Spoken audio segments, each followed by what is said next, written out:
Good afternoon, councillors, staff, members of the public joining us on live stream. Welcome along to this meeting of the Community Wellbeing and Regulatory Committee. Attending on Zoom, Councillor Dermody and also Jonathan Shaw. But we also have an apology from Councillor Kett. Would somebody like to move that that's accepted? Trish, Barry, thank you. Put that all in favour? Aye. Against? Carried. Any declarations of interest? None. No items of public forum. So we'll go on to the minutes of the Community Wellbeing and Regulatory Committee from February 11th. Would somebody like to move that they're confirmed? Barry, Leslie? Any matters arising? If not, I'll put that all in favour. Aye. Against? Carried. Minutes of the Creative Communities scheme from February. Trish? Reverend Cook? Thank you. Any matters arising? Sorry, just want to note that live stream's frozen.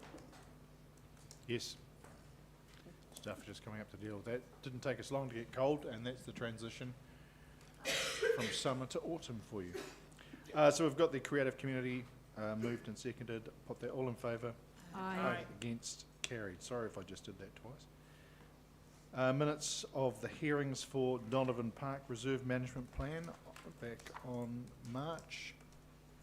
I'll move those. I'll second it. Leslie and Pania. Any matters arising from those? If not, they're moved to be received. I'll put that all in favour. Aye. Against? Carried. Minutes of the Regional Heritage Committee meeting from March 20. I will move. Sorry, where did that come from? Oh, Me. Reverend Cook, thank you. Seconder. I'll second pro forma. Pro forma, Leslie, thank you. Matters arising? None. Put that all in favour. Aye. Against? Carried. We have the minutes of the Community Wellbeing Fund Subcommittee, March 20th. Alex. And seconded by Steve. Thank you. Any matters arising from that? Pania. I noted my apologies for the meeting. Noted. We'll amend the minutes to include that apology. The Wellbeing Fund. The Wellbeing Fund Committee. Oh, Yeah, I no. was gonna say, No, yeah. sorry. The record is accurate. Yep. Sorry about that. Sorry. So it's been moved and seconded. I'll put that all in favour. Aye. Against? Carried. Minutes of the District Licensing Committee, February and March. I'm happy to move. Second. Seconded Rhea. Any questions? Sorry. I'll take that as a lucky escape. Mayor Clark. Just on the issue of the Bluff Oyster and Food Festival Charitable Trust, I see you put a condition on them around no glass. Has there been any further development with that? No, No? Okay. that's it. So that's a separate hearing. But yes, that was the decision of the committee. Yep. Interesting question that's been raised as an aside from that. Well, how does that impact other events? I think we could probably expect to see some consistently rolling out for outdoor events. Okay. Not a bad thing. Yep. I think the committee understood the points that were being made by the applicant, but it was also, the decision was also reflecting the changing trend of these events elsewhere, Yep. and the committee's desire to protect the reputation of the event and recognise its significance. Thank you. Thanks for the question. So I'll put that all in favour. Aye. Against? Carried. The Climate Change Regional Framework for Action update. Welcome along, Councillor Morrison, and on Zoom, Mr. Shaw. Thank you for giving up some time to come and join us. Oh, no, well, thank you very much for giving me the time and the opportunity to speak to you on the emerging regional framework for action. And also want to thank you for the collaboration to date, and it's been highly valued and really appreciated that ICC has been such a willing partner along with the other councils in Te Aomarama Incorporated to lean into this piece of work. I would note that we've shared the report with you, but that it is a dynamic space, and that things, work continues, and there may be some additional information I'm able to share with you on this occasion in addition to what's in the report. But zooming out and looking at the work we've been doing to date, what has been completed and was signed off last year was the Phase 1 strategy, and that was an important initial foundational document, and the framework for action that we're currently working on, and which the report speaks to, is part 2 of that work, if you like. Part 2, which taken together with the strategy will be provide a more complete picture, a more complete end product to guide the region's climate action planning for the future. So Phase 1, the strategy, Phase 2, the framework for action, and we're currently working to get that framework for action complete and signed off by the Regional Climate Working Group by June of this year, so that it can come back to each of the councils in the region and Te Ao Marama Incorporated by July for consideration. So we are now, with only 2 or 3 months left ahead of us, we are starting to grow quite focused within the Regional Climate Working Group to make sure that we get that product finalised and finished. So we're converging now on a final solution, and we don't have a lot of time left to engage on this, but we'll be relying also on support of staff and doing some editorial work for us to finalise the shape of that framework for action document. The contents of the document itself are intimated within the report you've been given. Perhaps what's not included in there is that one of the key aspects, or one of the key tasks of the framework for action, is to outline a range of actions in Southland where we've already secured the resources, or the action has already had an initial investment made. So we want to make it visible to the public that we're not coming at the climate action challenge or the climate action response challenge from a cold start. There is actually quite a lot of progress already being made. Some's already complete. For example, we think of our Stead Street pump station as one example of a project that is complete, and we've got resources that will enable climate action planning to proceed in the next 2-year period. So the framework for action will make those investments visible to the public. And then there's a few other higher priority tasks where we actually don't yet have the resources, but the Climate Change Working Group feel these are important actions, and so we'll certainly highlight and make it visible what those potential actions are, so that should the funding or the resources or the investment needed become available, we would know which ones we would want to prioritise as a priority. A really important thing that the framework for action will also do is it will establish a mechanism for ongoing climate action planning. And that's quite a decisive function of this framework for action. What we're proposing is that it will establish a system whereby in the future, if nothing changes, and that's an assumption that nothing changes in respect of the shape of local government in New Zealand, and that we would want the Regional Climate Working Group to provide a draft climate action plan to each council ahead of the long-term plan update that each council undertakes on a 3-year cycle. It would be a draft. It would inform each council's LTP, highlight to them, actually here's something that we believe would be appropriate, in this case for ICC, to perhaps consider and consult on in their LTP.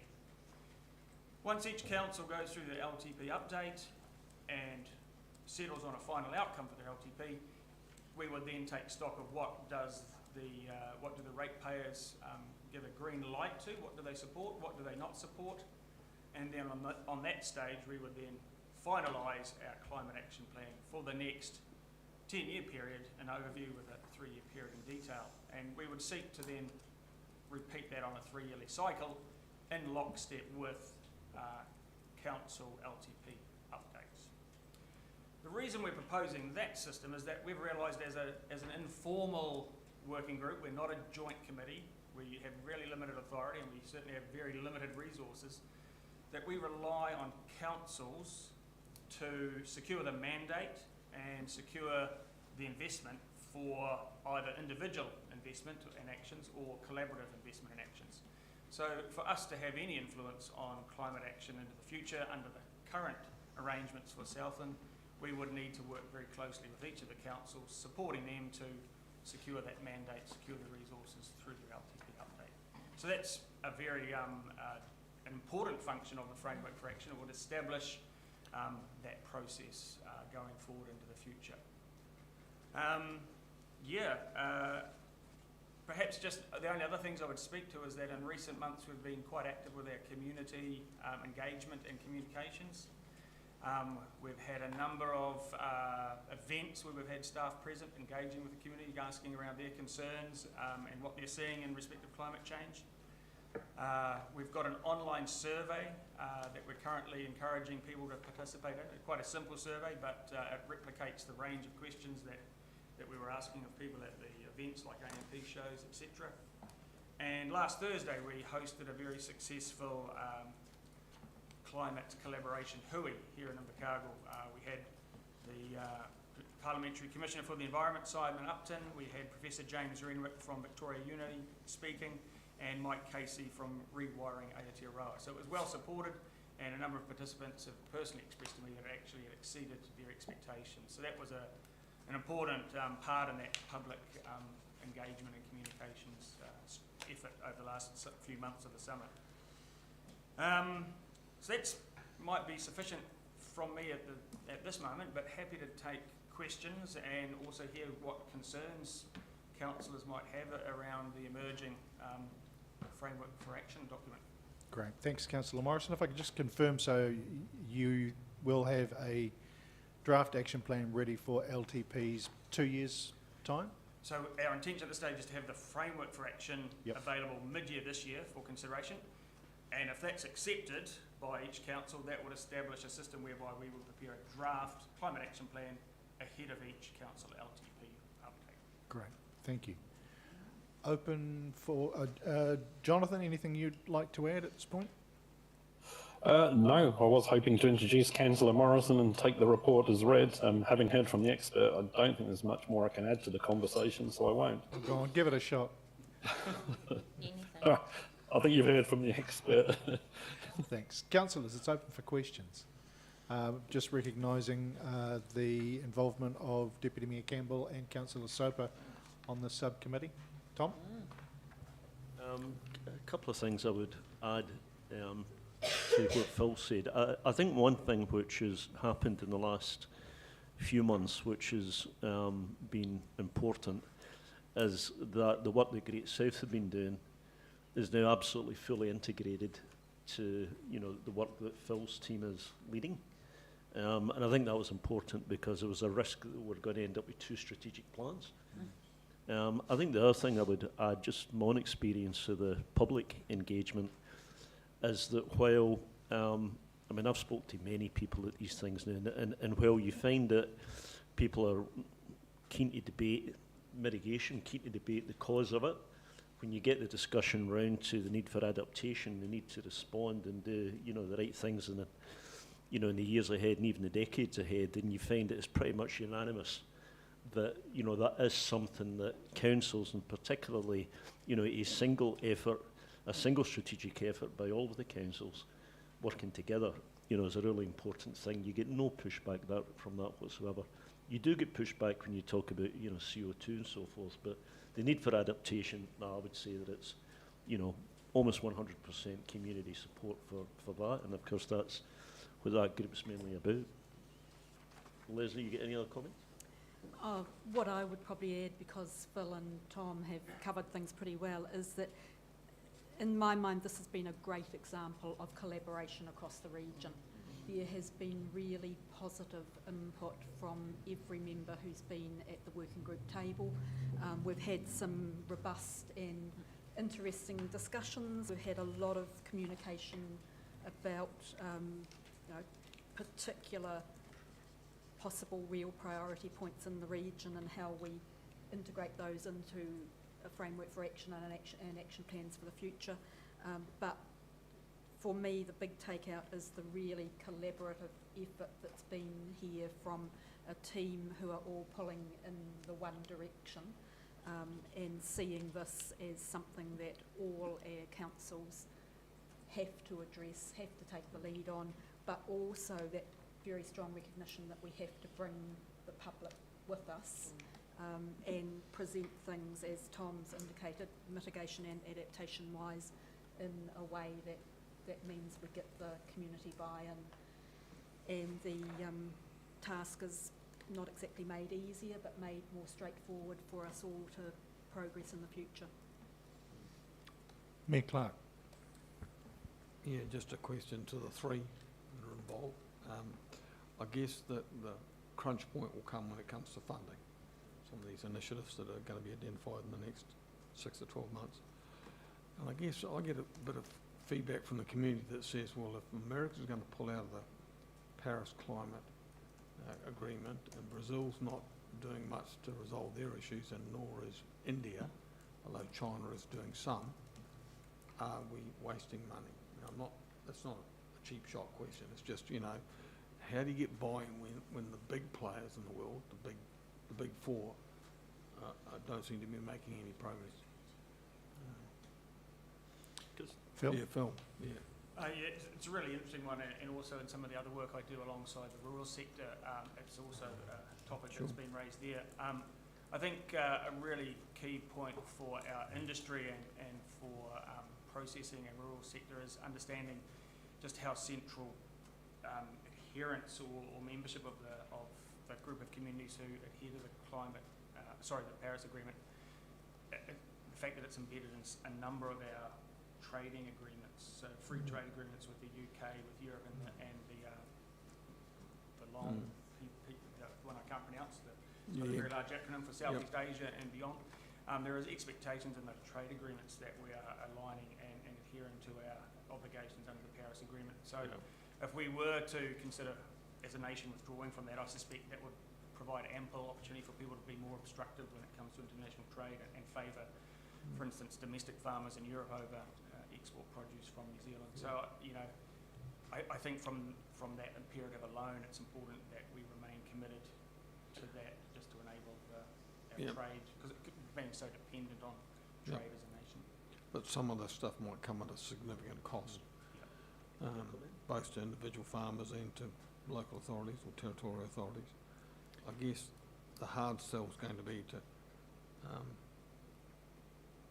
the question often gets put to me, look, if we were zero compliant by 2050, will our world look any different in Southland? And the answer is probably no, because we'll be influenced very much by the bigger players that are doing other things or not doing other things. And that's where you get up against everybody wants to do climate change, but the rubber will hit the road when it gets to the cost. And it was a very interesting presentation from Mike Casey at last week's Hui that suggested actually, we could make these changes and what would look different for us. What would look different is we would have far more resilient businesses if they can manage to decarbonise, and there was a compelling set of economic financials supporting, for instance, businesses like Mike Casey's going to fully electric systems and having less reliance on the grid and national infrastructure, and at the same time reducing the burden for our nation to invest in the distribution and transmission infrastructure that we will need to invest in, given that the consumption of electricity is expected to double in New Zealand over the next few decades. Sure. I think on the resourcing issue, though, I think it's really important that the mechanism we're proposing that would be enabled by the Framework for Action is one that goes back to councils to enable them to consult with in the LTP process before any investment is made.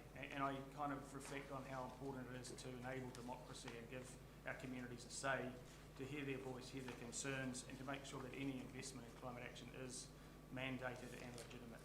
I think that's a really important part that this Framework for Action would support. Tom? Thank you.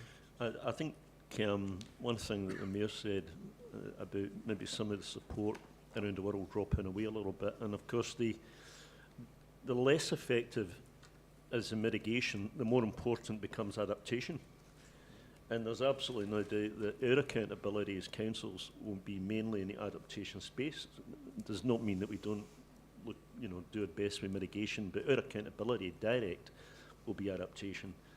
And I think as we move forward, there'll be, in terms of resourcing, Nobby, there's critical questions like, if the best way of protecting Invercargill from flooding is an action which takes place in SDC, and that will almost certainly be the case, actually.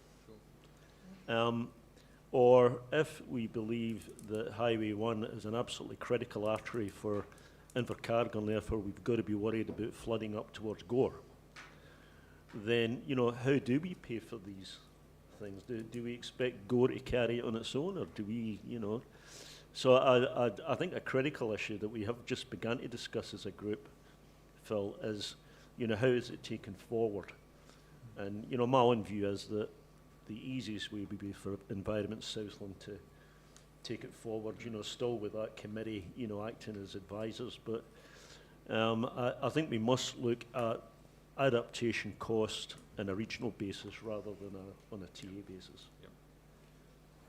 Thanks for that. I suppose what I would add there is,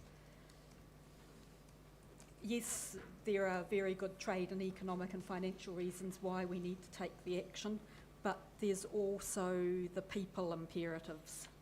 Yes, we could choose to do nothing because there's other parts of the world, third countries, who are saying we can't do anything, or we don't have the financial means or whatever. But if we, as a first world country who can take the action, choose to do nothing, then not only do we add to the world's problems, but we add to our own problems, because we have not, as Tom said, taken the adaptation differences or the adaptation actions that will actually make a difference to our own environment, to our own standard of living, and to our own futures and our children's and grandchildren's futures.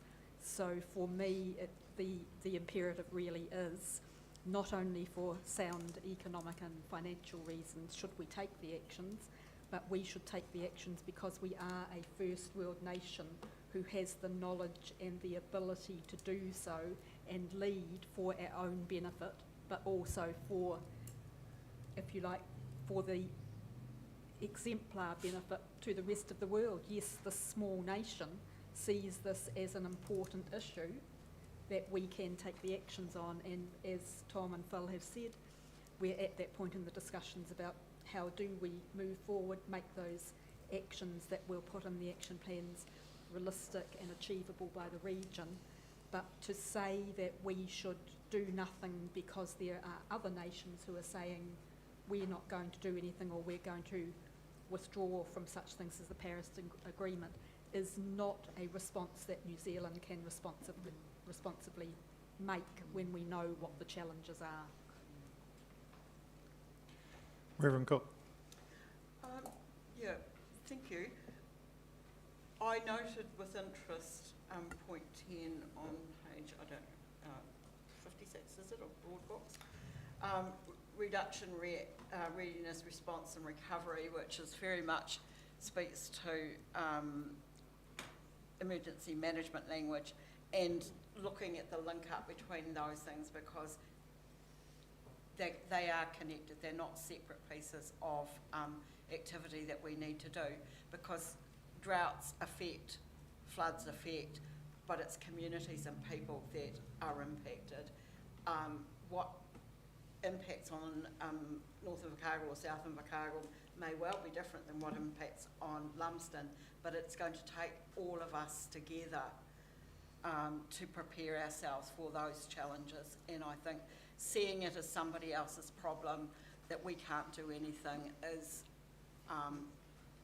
we're irresponsible if we think that way. If we continue on with that sort of process with all the different things, it's the two pieces of rubbish that you pick up that somebody else sees you do that inspires somebody else to pick up two pieces of rubbish.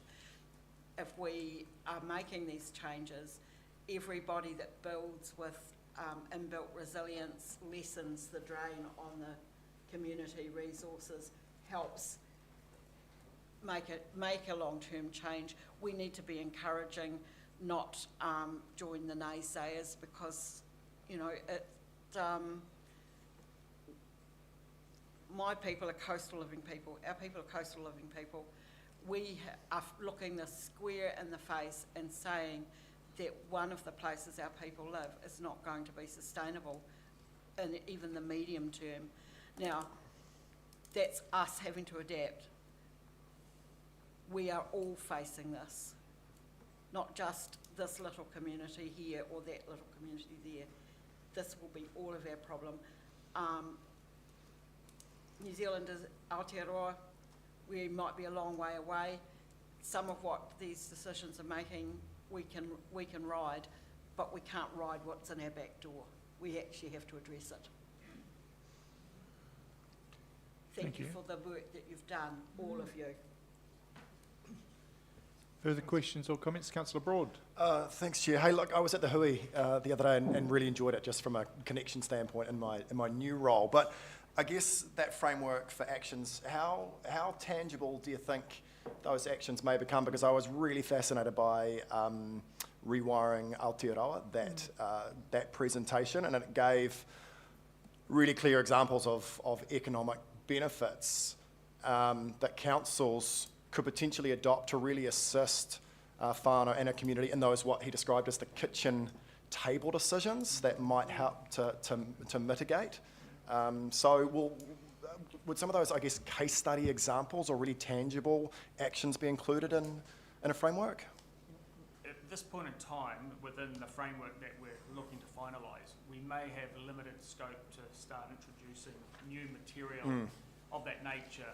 What we would be doing is noting where the opportunities are, so that after the next elections occur and a new team forms around this particular issue, we want to make sure that they can pick up the ball and run with it with the greatest, momentum possible, or minimise the loss of momentum. So we'd be certainly leaving very strong signals for the next group, and the staff will provide the continuity to this work, because we're never sure who's going to be sitting around the table next, but certainly would be flagging where those opportunities lie to invest our attention to identify that. Awesome.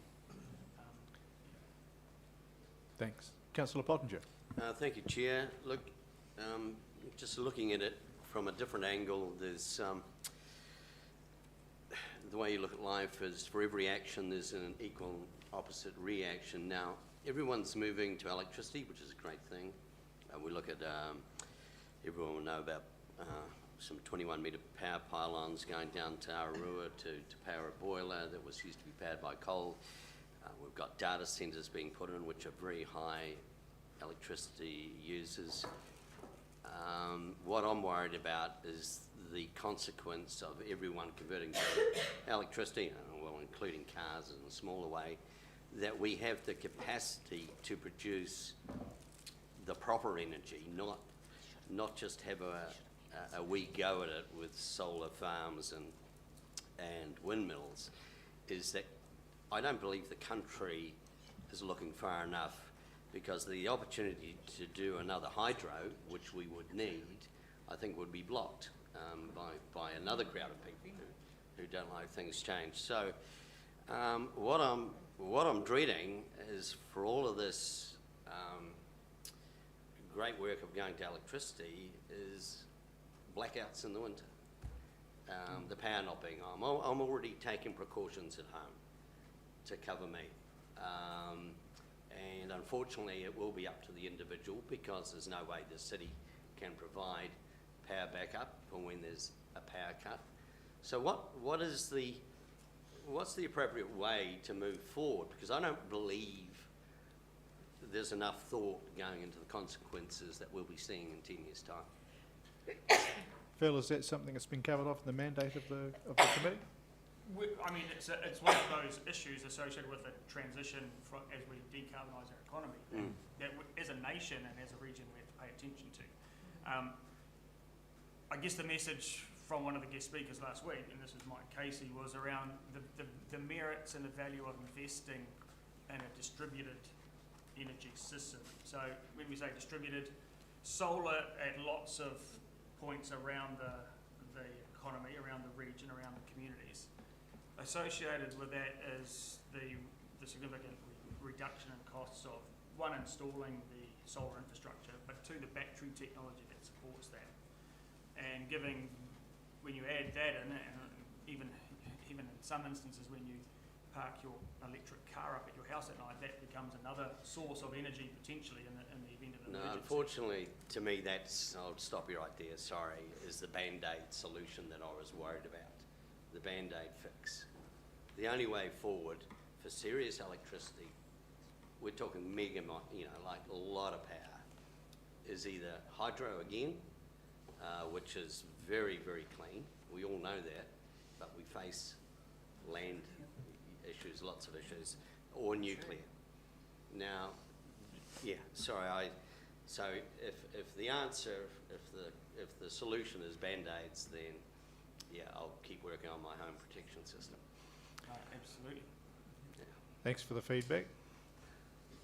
Any further questions or comments, councillors?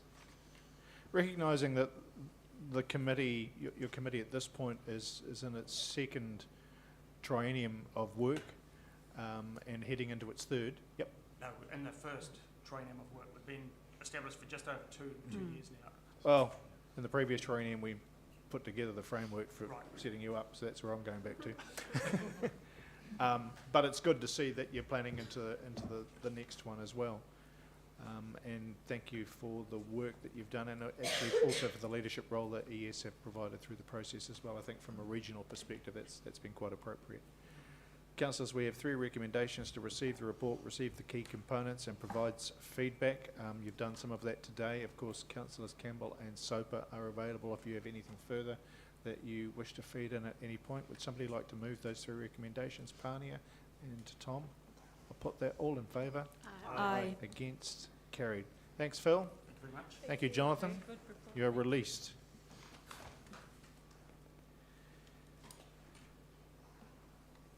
Danielle and Rhiannon. So we've got the Youth Council inaugural report. Kia ora, Chair.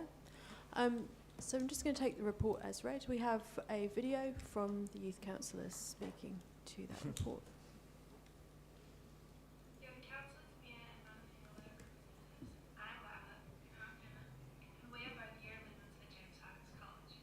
We are also, as of this year, 2 of the 25 youth councillors on the ICC Youth Council. Hannah and I are both new this year and are still learning the concept of how the council system works. We have learned lots so far. For example, at orientation day at the Scottish School, we learned lots on the ICC council history. For example, the fact that youth council was formed in 1998. On orientation day, we also learned about the 2 voting systems, STP and NPP. In addition to this, we learned that the Invercargill City Council uses NPP as their voting system when they host elections. We learned more in depth about the 2 voting systems during the first formal meeting, and we used that knowledge to decide which system we would use to allocate our chairperson of P25. We have 5 enthusiastic youth councillors put their hand up for the role of chairperson of P25, and the majority of the overall youth council decided that we would use STP as the voting system for allocating our chairperson. Some of the reasons for this were because members thought it was more democratic, so there was more democracy involved with the STP system, therefore more people had a say. It was also more fair and just more balanced. The vote resulted in Nuggies being our chairperson for 2025, followed by Levi, who was the deputy, and Amy, who was the 3rd deputy. We have learned lots of other things through our recent meetings, such as engagement and consultation how this operates within the Invercargill City Council, as well as the long-term plan and what that overall means. We're both very excited and thankful for the opportunities that Youth Council has given or is giving us this upcoming year. Thank you so much for taking the time to listen to us. Bye. Thanks to the Youth Council for producing that. One of the consequences of us changing our meeting time to the earlier time, councillors, is of course Youth Council members are still in school. And so the option that they chose to make sure that their voice was still heard was to make video submissions to us, which is great. Danielle, next time if we could not have a soundtrack underneath, for those of us of an age, that would be useful. It's possibly less daunting, I think, for them to present their thoughts in that manner, but the downside is they get they don't have the chance to sit in the room and watch the process. They can obviously watch the videos on YouTube later, but you know, nothing can beat being in the room, and I think if they do get the opportunity throughout the year, that would be useful. It's good that they're really quite, for want of a better term, self-directed and trying to determine what it is that they want to do for the year ahead. And I'm guessing they're working towards Youth Week and block takeovers and Youth Week anyway. Maybe not the block takeover. It's still happening. Tom. I remember the first year of this triennium, we asked the Youth Council to consider 2 subjects, actually. One was about vaping and the other one was about climate change. And to, you know, give not only their thoughts, but having spoke to, you know, their peers, you know, the thoughts of those. And I don't think we've actually done that since. And I actually thought that the feedback that we got on those 2 subjects was extremely helpful, actually, to Council. And I just wondered whether we ought to do more of that sort of thing. I don't know quite what the process is to do that, but I mean, I think as maybe as any issue arises in Council where we see there's a youth aspect of it, we actually do refer it to the Youth Council for them to give us a specific report back. There's nothing wrong with us asking them for feedback. They might choose not to provide it. It was very interesting if we go back a while. I think we asked them about climate change, and they came back to us and said, well, that's your job. Exactly. Which I thought was just a brilliant answer. Yeah. And exactly the right one too. Alex. Youth Council typically does submit to us when we go through any planning processes or LTP processes. So, you know, all of the issues that we're putting out to consult with our community, they'll regularly put their feedback forward as well. So, yes, read the submissions. Trish. Following on from our conversation this morning, it'd be really interesting if they considered civics education in schools. You know, what do they get and what are they looking for and what else could happen in line with what we've been doing for local government, if they were interested. Got Evelyn and Ria shortly. Leslie? I was just going to say, can I just say it's been really valuable to have our Youth Council members involved with the annual plan consultations. It's been great. Yeah, It's added a whole new dimension that some of us could add, but some of us are in the older age group, and it's been really good to have the Youth Council members there actively taking part, talking to young people, encouraging input. So that's just an active thing that our Youth Council has stepped up to, and I think has been doing a really good and intelligent job. And can I just say that the Youth Council's choice of STV voting shows that they have a very intelligent and analytic approach to their responsibilities, and it bodes well for the future. Yes. Duly noted. It's also worth noting that they elect their chairs through the current membership. It's not a separate process. Evelyn. Funny that I was going to comment on that. I was also going to comment on the fact that the pushback that we got, that us asking them about things that they perhaps either had not had time to consider in depth, or that were not at the top of their minds, put them under pressure to seem like, oh, you're the answer that will give us the feel for all the young people in Invercargill. And that is not necessarily how they see their role. But I would like to get to something that I don't think we had the opportunity to do last year, and that was, or some of us didn't, and that is actually go and interact with Youth Council at Youth Council, because it's great for them to come to us, but it's actually can be quite informative to go to them. And the other comment, because I'm on Creative Communities, and the fact that last year our chair was one of the Youth Council members, I think shows that leadership that comes through these organisations can be beneficial. It's would you say that it was a subcommittee or a separate council or committee, but for a different function? I found it really quite thought-provoking that we often would not, I think at the time that he became the chair was perhaps not even of voting age, so we wouldn't have allowed him to vote, but yet he chaired our meetings. So I found that really a good portent for the future if voting age should be lowered. And like Councillor Soper, really intrigued that STV from amongst their own community rather than I'm standing as the, yeah, whatever. It is worth noting that the last Youth Council did host us for an afternoon tea That's right. to meet us. Ria. Thank you, Mr. Chair. It has been great to have the Youth Council with us, especially when we were at the stadium and working with the annual plan. One of the things I just want to touch base on, Councillor Campbell, when they did their vaping research and looked at how the impact of vaping for teenagers and young adults was impacting our community, that report that they gave us was actually quite in-depth. It was very, very, I felt it was well-resourced. They had their head completely around it. One of the things they asked us to look at was the opening of vape stores in our central city. Have we done that as a council? No, we can't because there's no legislation for us Correct. to prevent it. So that was one of the things that, that they asked us to do. So I found that was really good. They had the strength to take on board what we asked them and come back and give us a question too. I'm interested, it's a shame they're not here and I realise it's earlier time, how they went in the hui that they held with One New Zealand about looking at the transport barriers for youth and employment. We were lucky to discuss that at the last Youth Council meeting. The Youth Councillors thoroughly enjoyed their ability to talk with One. They found some new concepts about transport that they maybe hadn't been open to before, and I believe it helped to inform what they've worked on later with the LTP, with the annual plan. Thank you. Steve. Thanks, Chair. Look, I love the video.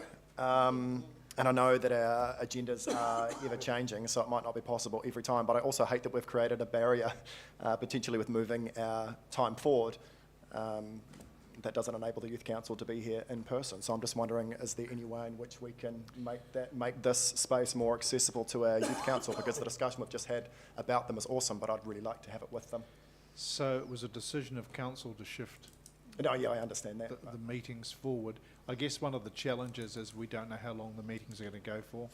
I mean, we could pad out till after 3 o'clock, and some days we could easily achieve that, and some months not. It's such a variable depending on what's available for the agenda.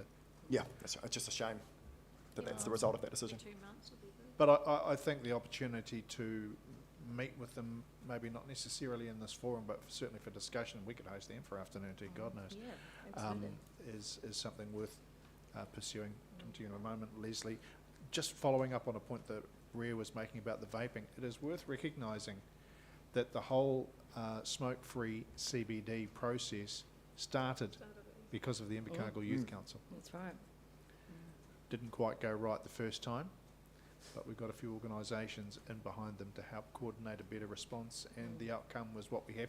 It's a policy, not a bylaw, so it is difficult to enforce, but we were also, I think, only the second city in New Zealand at that time to say smoke-free and vape-free for the CBD. It's a great theory. Pania and then Leslie. I was just really interested around the Elizabeth Park submission and feedback within that, as well as in regards to our meetings being changed. I suppose there's an opportunity during school holidays that, we could invite them probably as a timing thing, but that may be another opportunity. I also want to acknowledge that the around the training and the learning and the debate skills and all that, those types of skills, those life skills, but I think they are really valuable. I like what opportunities they have in front of them. Kia ora. Leslie. Thanks, Mr. Chair. I just wanted to make the comment on the change to the earlier time, whether we should actually formally think about making at least a couple of times a year when we keep the committee meeting open for the specific purpose of Youth Council doing a report, even if it means that we do the normal meeting, do the in-committee stuff, and then come back into public meeting to allow that to happen.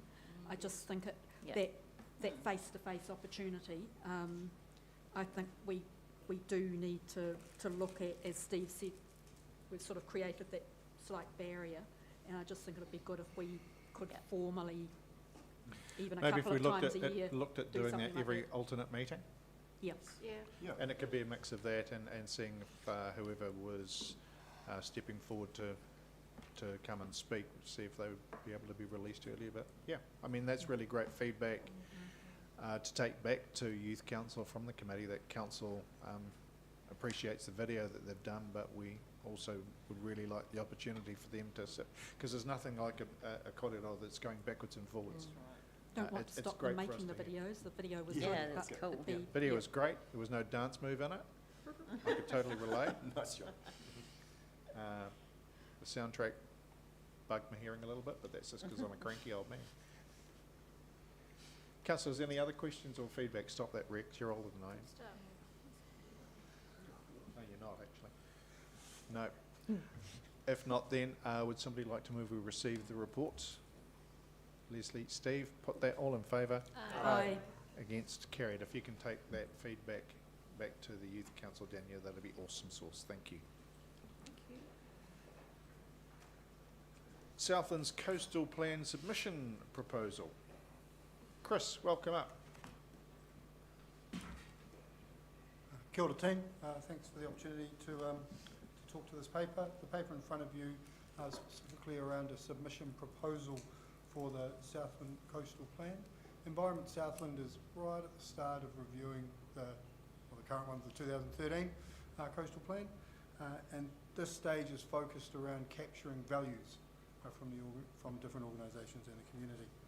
For ICC, this represents 165 kilometres of coastline, and we've identified 4 main values or areas of interest, and those 4 are quality, access, alignment and climate change. So for quality, this is around striking the right balance of water quality around our coastline, specifically with that right balance with wastewater treatment that's going on at the moment. Access, this is focused on around access around the estuary, access through Sandy Point Domain through to Oreti Beach, access in the Bluff Harbour. Bluff Harbour specifically is silent on swimming in Bluff, and so we think that's a value that we want to be considered for the coastal plan. And the climate change, alignment, that's around alignment to our ICC district plan. And the climate change is in here as well around those strategies and, like we've heard today, the framework for action plan. We'd like to see the coastal plan aligning to those different strategies. That's probably enough from me, but happy to open for questions. Thanks, Chris. So the submission letter to ES is on page 66 of Board Books. Trust you've had a chance to have a look through it. Councillor Pottinger?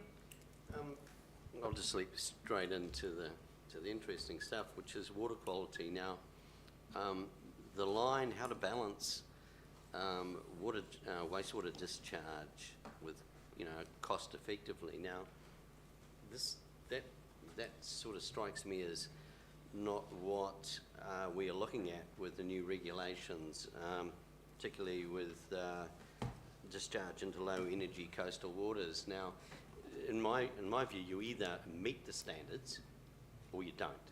You don't sort of have a chat to ES and let's come to an agreement. There's no, with something as serious as this, there's no wriggle room. You either meet it or you don't, and you go to land discharge if you can't do it, or you up the ante and spend 10, 20, 30 more million. So I'm not happy with that balance word. I don't believe there is such a thing. You can't balance it. It either meets the rules or it doesn't. So I actually object to that sort of phrase being used. Well, I guess it has to meet the minimum. Well, it's got standards, so yeah. That balance is not done by Environment Southland, though, or our plan, our coastal plan. those standards are set, I believe they're set elsewhere. National standards. Yes. I guess the balance and affordability issue comes to what level above that baseline you spend. Do you go for, you know, a Rolls Royce or a Commodore? As long as, as long as it's yeah, at the, yeah, but above just the way it reads, it looks like you're trying to do a bit of a, you know, it's a bit shifty. Sorry. Okay. Thank you for that. Any further comments, feedback? Evelyn? Although it's mentioned about Indigenous biodiversity, it's not really targeting all the areas within ICC's boundaries where there is issues with coastal Indigenous biodiversity. Also the threats against, and I'm specifically looking at around berthages and things like that. Now I recognise that that's a Southport ES issue. However, this is a coastal plan. Therefore, we should be expressing our concern about the importation of risk species and the way that they spread through our coastal, because it could affect Oreti Beach, it could affect Sandy Point, it could affect the other areas of TY that are within our boundaries. Also want to talk about the coastal access question. People's assumption of the right to access the coast and what limitations we should place on where there is threats to Indigenous biodiversity. So that's also an issue at one end of our area. How do we address that? Some of it would be us addressing it, but some of it would also be helping ES, I guess, to raise the issues of quad bikes and those sorts of things where they're threatening coastal Indigenous species such as doctorals, those sorts of things, because that happens within the coastal marine area. Where do we put our advocacy in here? I don't really see it with any strength. Is this something that we speak to when there's hearings, or are we going to get in now? Do you have an answer for that, Chris? So right at this stage, right at the early stage, they're capturing values. So from here, the next steps for Environment Southland, which is later in 2025, is actually to produce a draft for us to comment on. And so we're just trying to understand at what level of submission we put it right at this early stage around the values. This isn't the last time for our voice to be heard. So this is a preface, really. Is there a place for us signalling that coastal access is not by machine is not necessarily a right? Because I think that there's a group of people in our community that think it is. We'll have the Oreti Beach conversation some other time. But there are still other vulnerable areas of our coast that people think that they have the right to take machines over where there are breeding populations, endangered species, etc. Thank you. I'm guessing coastal vehicular access might be an item we want to include for consideration at this point. Mayor Clark. Just one thing, Chris, on the final page of your report, under governance, reputation and legislative compliance and control, you say council has a demonstrated commitment to coastal project that, if unable to be achieved because of the plan, would result in unwarranted media attention, causing negative public reaction to. Can you clarify what you mean by that? Do we have projects at the moment that are sitting in limbo that might fall into that category? No. No. I don't believe so. Okay. It's just highlighting the reputational risk if we don't connect in at this point in time. Okay. Thanks for that. Tom? I think Reverend Cook's comment about access, which, you know, I did notice that, you know, Chris wrote down as a...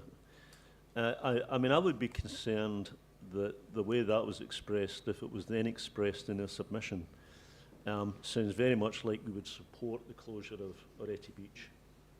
That's what it sounded like to me. So, and I don't know what council's position is in this. My own position is that we should not, right? I don't know what everybody else's position is. But I would not want to put something in the submission that invited that. I think the point that was being made was in around areas of significant natural biodiversity, not just in general. So where there were seafood beds at risk, bird life being threatened, not just a blanket Oreti Beach. But I think narrowing it down, though, Chair, to the question, fundamental question about whether this council would or would not support the closure of Oreti Beach is what it would come down to. I don't think anybody's going to argue with the more general proposition that Evelyn's making. It's more the fact that it will end up people will focus on that question. And I would not want us to be saying something, unless council believe that, I would not want us to be saying something that invited that response. Well, listen, ultimately it's not our plan, and we might not be the ones suggesting it. But it could well be something that comes forward as a suggestion that vehicle access to Oreti Beach is challenged. But I don't want us to invite it. That's the point I'm making. Well, I don't think we're inviting it, but we're just looking at making sure that there were controls around vehicle access in areas of significant biodiversity, which is a sensible approach. A broad brushstroke saying no vehicles on any coastal land would be difficult, particularly if you wanted to launch a boat. So I mean, I'm comfortable with that feedback in the context of areas of significant biodiversity, and I think the discussion, which of course people can hear, is useful to highlight that we're not saying we don't want to say nobody on Oreti Beach. Somebody else might raise it though. I was careful to say that it was a different conversation. Just of note, Chair, Oreti Beach is a legal road. So, yep. Yeah, so it's, that is... And look, the jurisdiction comes under 3 different authorities. Us, New Zealand Police, and Environment South, and it depends on where the sand is wet at the time. So it moves every hour. Trish? I do agree with Tom, though. I would hate for it to be highlighted as a red flag in submissions. It needs to be set aside to, if we could, to discuss it at a future time. But I think we've highlighted it as a red flag. It's just putting a yellow flag up to go, here's something we need to think about. Okay. Leslie? Thanks, Mr Chair. I just wanted to point out on page 66 that utilising the road for access along Oreti Beach is very much in the letter already. And in fact, biodiversity is there at sea. I realise it's not filled out River and Cook, so I understand what you're saying, but the fact that we've raised biodiversity, and Chris has emphasised that this is not our last chance to have comment, because Environment South is obviously going to come back with another document. To me, both those are already captured and allow us a lot more scope to comment further on both of those issues. Yep. Thanks for that and pointing that out. It's useful. Any other questions, comments or feedback? So recommendation 2, I think essentially we're agreeing with the submission letter. We've made a note around just highlighting significant biodiversity around vehicle access. So recognising that, 2 motions. One, we receive the report, and the other that we agree with the submission letter to ES with those changes. Somebody like to move? Leslie, Tom? Put that all in favour? Aye. Against? Carried. Useful feedback. Rangi? Yeah, look, I'm not happy with that balanced thing about the wastewater discharge, so I'll vote against it. So. Thank you. We'll note that. Thanks, Chris. Not sure whether you get to completely shift away or not, but you're certainly going to be joined by Cassie. That brings us on to item 13, which is the Donovan Park Reserve Management Plan. Of course, we've been through the hearings process and taken on board the feedback, and the recommendation back to this committee is in there that we adopt the Donovan Park Reserve Management Plan as the approved plan. Anything you'd like to highlight, Cassie? Just that it's been quite a journey now, so It's thank polite Kiwi understatement. Appreciate councillors who've read the draft management plan that's been put in front of you today, which sets for now and future generations with our recreation, our ecological biodiversity and our transport and accessibility. So yeah, happy for any questions to take on board now. Councillors, floor is open. If there are none, the recommendations... Oh, sorry, Mayor Clark. No, just a couple of points. As I go through the document, there's regular reference to a master plan. It just needs to be clear that the Reserves Act does not require a master plan. So, Status of the master plan is recognised. It's not formal, but it was part of a consultation process, and that's what's informed the management plan, as I understand it. and the other issue, I guess, is how wide our consultation went. And so I've heard Tom raise this before, but I'll raise it again. To have 16 submitters out of a pool of 20,000 ratepayers is not a very large percentage. In fact, I can't even work that out in my mind, but it's just an absolute fraction of 1%. So how much weight we give to the 12 that said that they'd prefer to keep Donovan Park in its current status is, I guess, a little bit of a concern in some ways.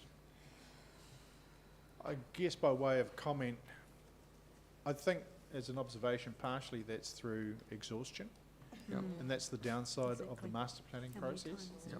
And also the confusion that arose around the discussion of carving out part of Donovan Park as well, which is an entirely separate process, and we'll deal with that openly next, which is what I said we'd do once we got through this point. So there's a bit of consultation fatigue in there. Thank you. Rangi. Yeah, you've touched on the revocation. I'm not happy with the diagram, or the photo. I think it's figure 8, and it shows potential divvy up of this revocation process. There's a page number there. Sorry, Councillor. Sorry? Page number on board book. Go to 8.3.3.2 and then keep scrolling, and page number 30. Is it 30? No, sorry. Board books page number? Oh, no idea. Yeah, Can't see. 109. 109. 109. Thank you, Chair. Right, it just shows the options there. Now, those options shouldn't be there because we haven't touched on a revocation process. So why has someone drawn those options when there is no process, and as the Chair said, it's a completely separate thing? So I would sooner that be any utterings of revocation be removed. We didn't consult. Just one moment. Rex. Just in answer to Councillor Pottinger's query, Council did resolve on the 26th of November 2024 to undertake a revocation process post the adoption of the Reserve Management Plan for Donovan Park. So that's what that is based on. That's Council decision of November. Those purple and yellow lines. It was part of the part of that report that went into November, and it was specifically related to the Donovan Farm component, which is what is to be the revocation process. Okay. Well, So we're not going through the revocation process. We're just highlighting the areas that came up in the discussion. yeah, I'm still not happy that it touches it. Revocation should be anything to do with that is another step. I believe it contaminates this document. That's my I understand. Yeah, I get that, and it is It's another misleading. step. But I don't think we could get to this point of the conversation and ignore what we've heard, and that's really all the diagrams are reflecting, both the feedback that we've had and, as Rex said, back from November last year, the areas that were discussed. It applies no weight for or against from an RA process, but note your opposition to that. Any other feedback, councillors?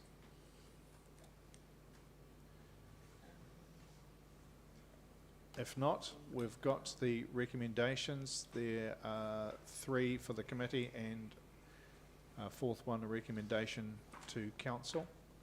I'm prepared to move that. Seconded councillor Grackett. Put that all in favour? Aye. Against? Against. Noted. For the Record reasons. that. Thank you. Thanks, Cassie. Well done. District Plan Change Subcommittee. Michael. Thank you, Mr. Chair. As councillors will recall, we had formed a reference group of councillors to start reviewing and providing support and guidance to the planning team on some plan changes to the operative district plan under the Resource Management Act, caveat as it currently is. In order for that to be progressed, the reference group are seeking a formal setup as a subcommittee and delegations to advance that. This paper does that and makes the necessary changes. Happy to answer any questions. Still, as a matter of process, once they do go through their processes, they still have to come back to council. Correct. Thank you. So with that, there are 4 recommendations, which rather than, sorry, there's 6 recommendations. Rather than be self-serving and move them myself. Just a question, is this going to include spatial planning? Because it's the one area of this that we have not actually really addressed properly. Short answer to that is no, not at this point. Okay. There were some other smaller issues that council wanted bitten off first. The greater issue around spatial planning, which I'm a tremendous supporter of, is still being resolved by central government, and we're looking to understand the status of that and where it sits before we push on with it. So we're not proposing to do joined up with Southern District? It's a different process. Yeah. But they're doing spatial planning as well. I just wondered because at one stage we were working together. We no longer are. Is that the answer? Thank you. I didn't give an answer. They seem to have bowled on. Rhea? I was like, are you moving it to just? No, I wasn't. I was looking for somebody else to. Oh, actually, Who wasn't necessarily on the committee. I'm happy to. Reverend Cook. Anyone else who's not on it? Take the point. Mayor Clark, thank you.